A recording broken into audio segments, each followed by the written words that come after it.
Bonjour à tous, j'espère que vous allez bien. Ça fait pas mal de temps que je comptais reprendre ma chaîne YouTube pour faire des vidéos sur notamment la naturopathie et l'art de vivre à travers la naturopathie. Et puis il se trouve que je suis tombée enceinte. Du coup ça a un petit peu retardé mes projets. J'avais l'intention de vous faire des vidéos semaine par semaine en fait dès le premier trimestre, mais j'ai pas vécu du tout un bon premier trimestre, mais alors pas du tout à tous les niveaux. Ça a été assez difficile pour moi. J'ai l'intention de vous faire une vidéo sur ce phénomène qui s'appelle le mummy blues en fait et que je connaissais pas du tout, qui est assez différent du baby blues. Et bon voilà, du coup j'en suis à mon deuxième trimestre qui a déjà bien été entamé. Et je voulais vous faire une vidéo en fait sur les différents ouvrages que j'ai trouvés un petit peu partout en fouinant sur des sites, en étant conseillée par des amis, en allant à la FNAC aussi. C'est des livres sur la grossesse mais qui sortent un petit peu des sentiers battus dans le sens où voilà, c'est pas les livres Laurence Pernou, Ma grossesse au jour le jour, tous ces livres là qu'on a l'habitude déjà de connaître. Moi j'ai choisi plutôt des livres qui sont un petit peu différents sur une grossesse qui se rapproche au plus de la nature, au plus voilà, qui va vers un accouchement le plus possible sans douleur, avec une vision complètement différente de l'hygiène de vie pendant la grossesse. Et je voulais vous faire une petite vidéo sur tout ce que j'ai trouvé et tout ce qui m'a aidé, enfin tout ce qui m'aide au jour le jour à tenir et à essayer de travailler sur mes angoisses et sur mes peurs, notamment liées voilà, à l'accouchement, à l'éducation, à l'allaitement, à toute cette vie qui change petit à petit pour moi, pour mon conjoint, voilà, pour tout et pour la petite âme qui arrive très bientôt. Je vais commencer par celui qui m'a le plus aidé. Je ne l'ai pas encore complètement fini, mais j'ai dépassé les 3/4. Et c'est vraiment un livre que tout le monde, que toutes les futures mères devraient avoir, parce que je crois que je connais pas. Enfin, j'en connais très très peu en tout cas, mais il n'y a pas une femme qui n'a pas eu des angoisses par rapport à l'accouchement. Je connais beaucoup de femmes qui ont eu des accouchements très difficiles, parfois ratés, parfois humiliants, parfois très très très très douloureux, avec tout ce que ça comporte comme suite de couches, c'est-à-dire l'épisiotomie, voilà, les traitements à prendre, les hémorragies, les césariennes, tout ça. Enfin bon, moi c'est quelque chose qui me fait très peur, en toute sincérité. Et du coup, j'ai découvert un fantastique livre qui s'appelle La naissance au naturel, de Ina May Gaskin, qui est une américaine en fait, qui est une sage-femme américaine qui a créé une maison de naissance aux États-Unis, qui est dans une ville qui s'appelle The Farm. Et ce livre il est très très bien écrit. Pourquoi ? Parce que en fait elle parle, enfin la première partie du livre ce n'est que des récits de femmes qui ont été enceintes, qui ont accouché et qui expliquent leur accouchement comme leur accouchement a été heureux et fait dans la bienveillance. Accouchement évidemment naturel, donc pas de péridurale, pas d'épisio, pas de césarienne, pas de médicalisation de manière générale. Et donc la première partie du livre, c'est que des témoignages d'accouchements heureux, d'accouchements bien vécus, d'accouchements où les femmes ont réussi à aller au-delà de leur souffrance, de leur douleur, de leur peur. Et la deuxième partie, c'est vraiment cette sage-femme qui explique pourquoi il est très important de revenir en fait à sa vraie nature, de s'ancrer à nouveau à soi-même, de faire confiance à son corps, puisque voilà, votre corps c'est le seul instrument qui sait accoucher parfaitement, qui sait mieux accoucher que n'importe quelle autre sage-femme, n'importe quel médecin, n'importe quel anesthésiste. C'est important de faire confiance à son corps, de se faire confiance et de se dire que c'est une machine parfaite qui est faite pour ça. Elle parle très bien de la loi des sphincters, de l'importance que la mâchoire soit extrêmement relaxée parce qu'elle a un lien direct avec le bassin, avec le pubis, avec toutes ces parties-là du corps. Et c'est vraiment un très beau livre qui rassure, qui fait du bien, qui fait rire parfois, qui fait aussi pleurer, mais dans le bon sens du terme. Et c'est vrai que ça m'a... moi qui ai choisi un accouchement relativement naturel sur un plateau technique sans équipe médicale, sans péridurale, sans tout ça, ça m'a beaucoup aidé à chasser un peu mes peurs, même si le travail est un travail de tous les jours, ça m'a quand même pas mal aidé. Alors ensuite, un autre livre que j'ai adoré, que j'avais même acheté avant de tomber enceinte quand j'étais... j'étais même pas avec la personne avec qui je suis actuellement, et j'avais acheté ce livre parce que j'avais vu le DVD de cette dame qui s'appelle Marie-André Bertin, voilà, et qui a écrit ce livre, L'éducation prénatale naturelle. Et alors c'est vraiment un livre qui est fantastique parce que c'est une dame qui... Alors vous avez des vidéos d'elle sur YouTube il me semble, et puis il y a un DVD, je vous mettrai la référence.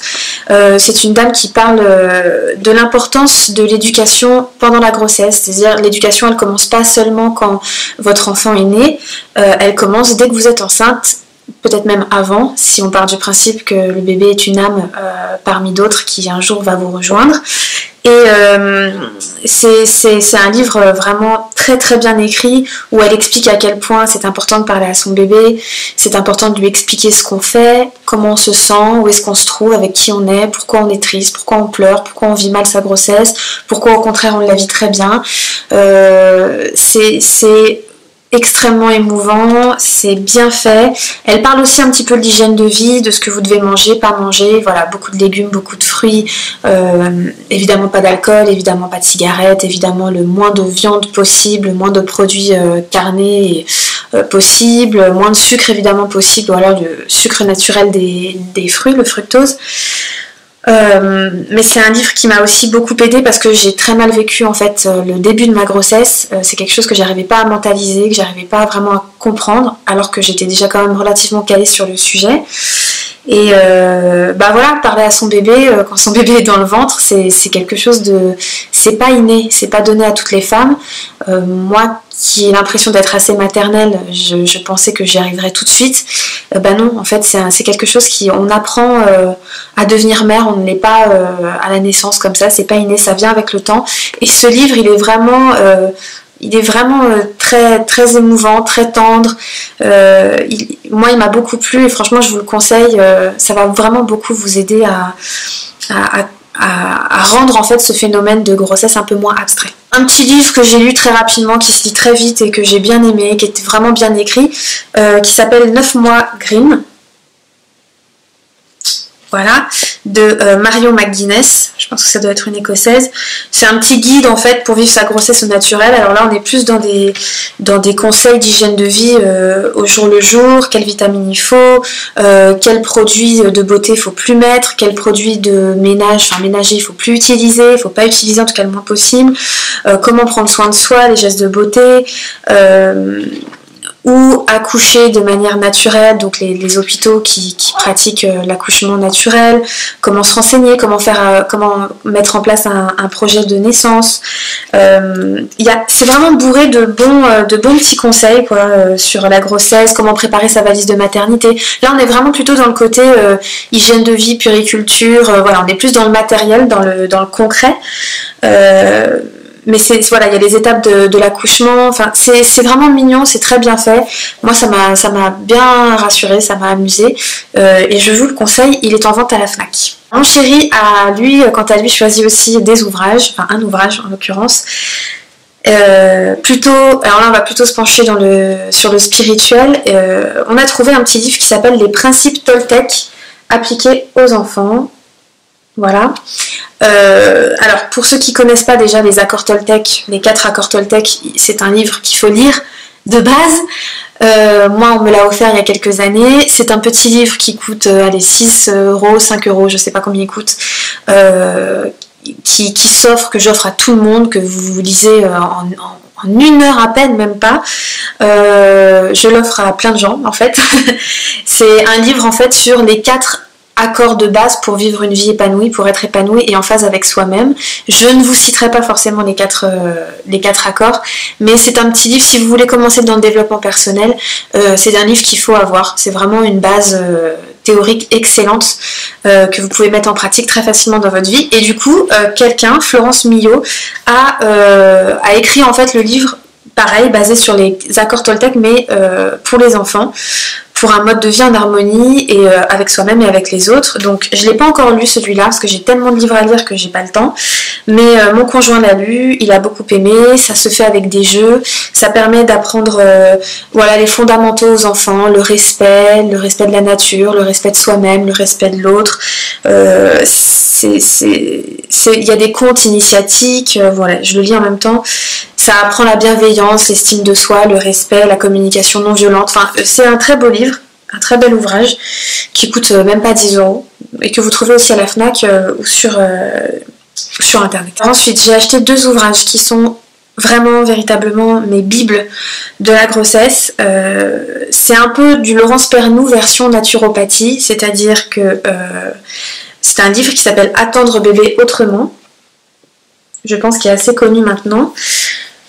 C'est vraiment toutes les... Alors ça c'est vraiment une bible, hein. Il y a toutes les ressources pour une grossesse naturelle, donc l'accompagnement global par une sage-femme, le yoga prénatal, l'aptonomie, pardon, comment choisir sa maternité, comment choisir le bon endroit où accoucher, les bons professionnels, comment être entouré, les suites de couches, la préparation à l'allaitement, le portage.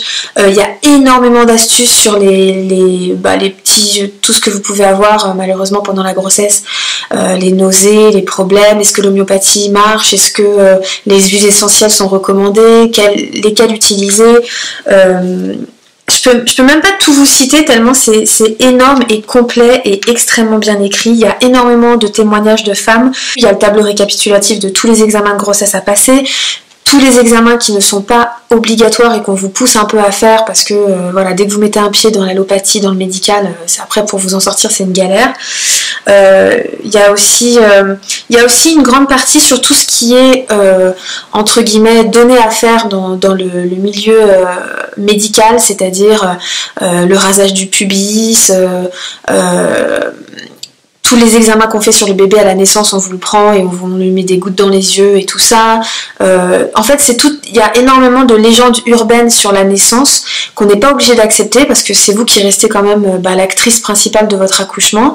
Donc vous n'êtes pas obligé d'avoir une péridurale, vous n'êtes pas obligé de laisser votre bébé à quelqu'un pendant plusieurs minutes ou plusieurs heures après l'accouchement. Vous n'êtes pas obligé de subir tout un tas de protocoles qui sont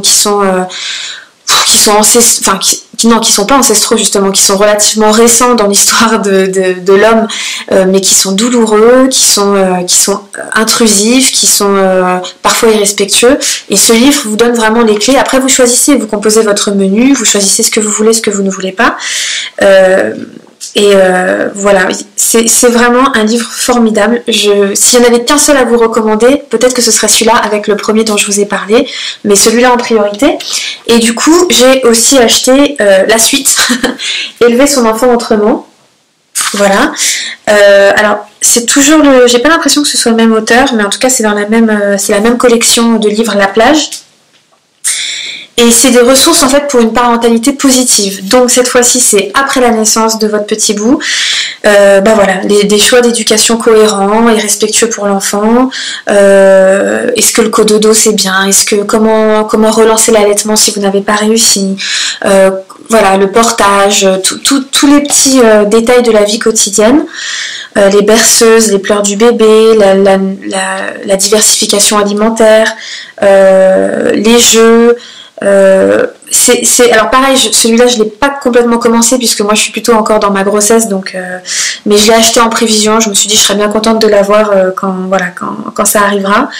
L'importance aussi du conjoint, de ne pas laisser le papa de côté, de pas être uniquement une mère, de pas devenir uniquement une mère, mais de rester aussi une maîtresse, une épouse, une femme à part entière, une amie, une sœur, voilà, de retrouver aussi son individualité, son corps, son énergie, voilà. Ces 2 livres sont vraiment fantastiques. Je les adore. Et puis il y en a un dernier que je voulais aussi vous présenter. Alors celui-là malheureusement il n'est pas traduit en français, donc si vous avez la chance d'être bilingue, ben c'est bon pour vous. Si l'anglais c'est un petit peu plus difficile, je prendrai le temps quand même de faire un article ou une vidéo sur mon blog un jour pour parler en français de ce livre qu'une amie qui habite en Angleterre, qui est enceinte aussi, m'a recommandé, qui s'appelle The First 40 Days. C'est un ouvrage absolument magnifique que j'adore sur les 40 jours. Pardon, du coup, j'aime tellement cet ouvrage que je me remets dedans, quoi. C'est sur les 40 jours après l'accouchement. Il faut savoir que moi j'ai appris ça, je ne savais pas du tout, mais il faut à peu près à votre corps une période de 40 jours pour entre guillemets se refermer après votre accouchement. On parle pas d'un point de vue uniquement physiologique, on parle aussi d'un point de vue énergétique, d'un point de vue mental, émotionnel, spirituel, évidemment physique. Voilà, il faut en moyenne 40 jours pour que le corps se remette d'un tel choc, d'une telle expérience. Et ce livre, en fait, il est très bien écrit parce qu'il explique l'importance de rester avec votre bébé chez vous pendant cette période-là, au calme, à apprendre votre maternité, à apprendre les bases avec votre bébé, à faire connaissance aussi avec votre enfant. Il explique évidemment l'art essentiel de se nourrir pour une maman qui a peut-être perdu beaucoup de sang, ou si vous avez perdu beaucoup d'énergie, vous êtes très fatigué à cause de l'allaitement, à cause des changements qu'un bébé demande dans une vie. C'est extrêmement bien fait. Il y a des recettes très simples à suivre de salade, de smoothie, de jus, aussi bien pour vous que pour votre bébé, si jamais il prend pas le sein.